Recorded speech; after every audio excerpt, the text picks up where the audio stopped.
Shalom, jemaat terkasih, kita akan merenungkan, menggali firman Tuhan pada saat ini yang saya ambil dari Yohanes 14 ayat 1. Demikian firman Tuhan.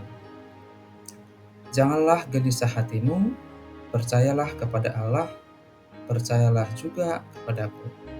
Demikian firman Tuhan. Jemaat terkasih, ada hal yang menarik ketika kita membaca firman Tuhan yang dituliskan di dalam kitab Injil Yohanes.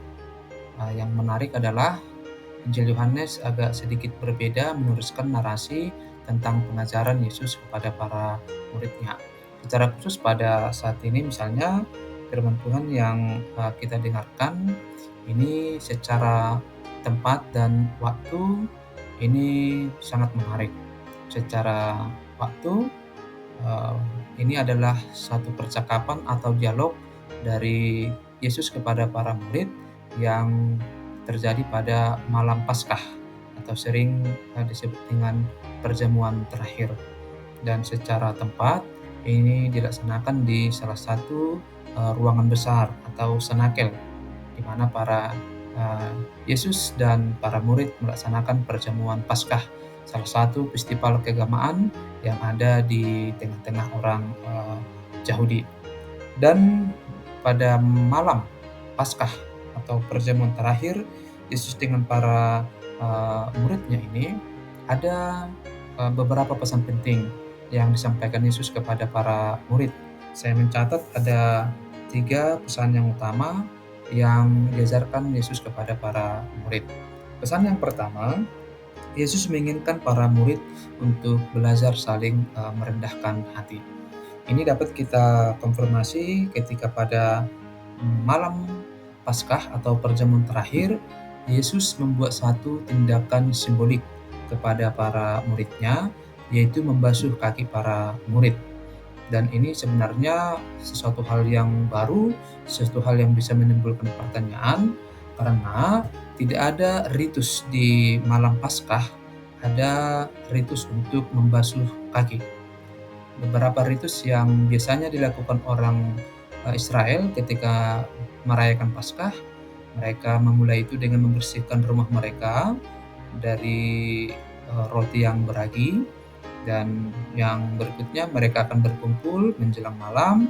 Kemudian pada perjamuan Paskah atau sering disebut dengan seder, maka para murid atau orang Yahudi akan makan roti yang tidak beragi dan memakan makanan atau sayur yang pahit dan minum anggur.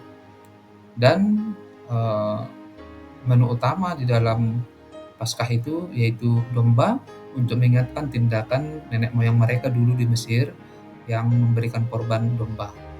Dan ketika Yesus membuat satu tindakan yang agak sedikit berbeda, tentu ini menimbulkan pertanyaan dari para murid. Karena sekali lagi itu adalah ritus yang tidak ada di dalam ritus perayaan Paskah. Tetapi dengan tindakan Yesus membasuh kaki para murid pada saat itu, ini sebenarnya Yesus membawa satu pesan simbolik kepada para murid, pesan supaya para murid belajar untuk merendahkan hati, belajar untuk mengutamakan orang lain. Dan ketika para murid sudah bisa melakukan itu, maka mereka akan berbahagia. Dan apa yang dilakukan Yesus pada saat itu, sebenarnya Yesus ingin meninggalkan satu contoh keteladanan yang patut untuk diikuti para murid. Dan ketika para murid bisa untuk saling merendahkan hati, tentu kalau ada persaingan misalnya, pengutamaan diri di dalam kelompok itu, maka itu tidak akan terjadi. Dan yang kedua, Yesus menasihati para murid untuk saling mengasihi. Yesus memberikan perintah kepada para murid untuk saling mengasihi, dan ini kalau kita letakkan di dalam konteks percakapan, dialog Yesus dengan para muridnya, ini terjadi ketika Yesus mengungkapkan di antara muridnya yang 12 itu ada satu orang yang akan berbuat khianat. Dan tentu para murid tidak mengerti, dan Petrus, perwakilan para murid, ingin menanyakan itu melalui murid yang paling dekat dengan Yesus, yaitu Yohanes, dan Yesus sekali lagi memberikan pesan simbolik siapa orang yang mengkhianatinya dengan cara memberikan roti yang sudah dicelupkan dan diberikan kepada salah satu murid, yaitu Yudas Iskariot. Para murid tidak mengerti dan mereka mengira Yesus menyuruh Yudas untuk membeli sesuatu yang kurang dalam perjamuan, atau mungkin juga memberikan uang kepada orang miskin. Karena para murid mengetahui Yudas itu adalah pemegang kas atau bendahara di tengah-tengah kumpulan para murid. Tapi itu adalah anggapan yang salah. Para murid tidak mengerti. Dan ketika Yudas akhirnya memilih keluar dari atau pergi dari perjamuan ini, Yesus kemudian menyampaikan pesan kepada para murid untuk belajar saling mengasihi. Dan pesan ini tidak didengarkan oleh Yudas karena dia sudah pergi. Dan perintah saling mengasihi ini akan menjadi sangat relevan kepada para murid yang mengajarkan para murid bahwa kasih adalah tindakan seorang murid ketika menghadapi pengkhianatan, ketika menghadapi permusuhan.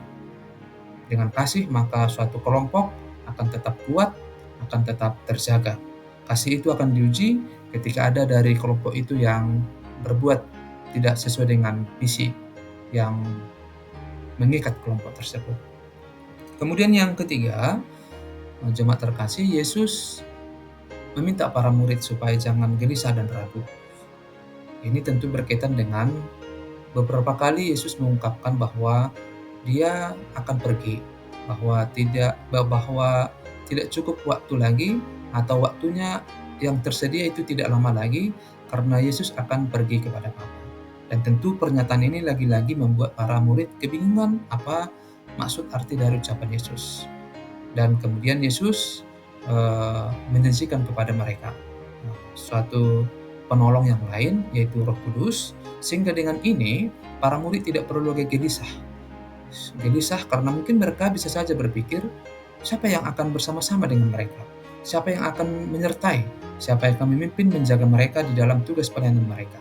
Tetapi dengan janji akan kehadiran seorang penolong ini, yaitu Roh Kudus, maka para murid akan tetap tentram, para murid akan tetap damai, karena kehadiran Roh Kudus di antara para murid itu akan mengajar, menyertai, mengingatkan, dan menghibur para murid. Jemaat terkasih, dari narasi ini kita bisa mengambil pelajaran rohani.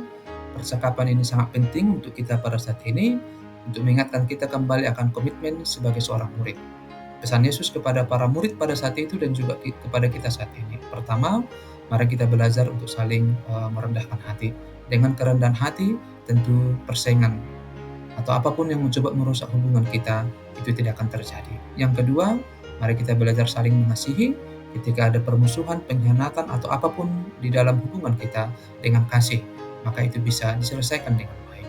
Dan yang ketiga, mari kita tetap percaya dengan iman yang teguh, tidak gelisah, karena Yesus di dalam kehadirannya yang lebih lagi akan selalu menyertai kita, karena Roh itu akan diam di dalam kehidupan kita. Roh itu akan mengajar, menyertai, menghibur, dan mengingatkan kita.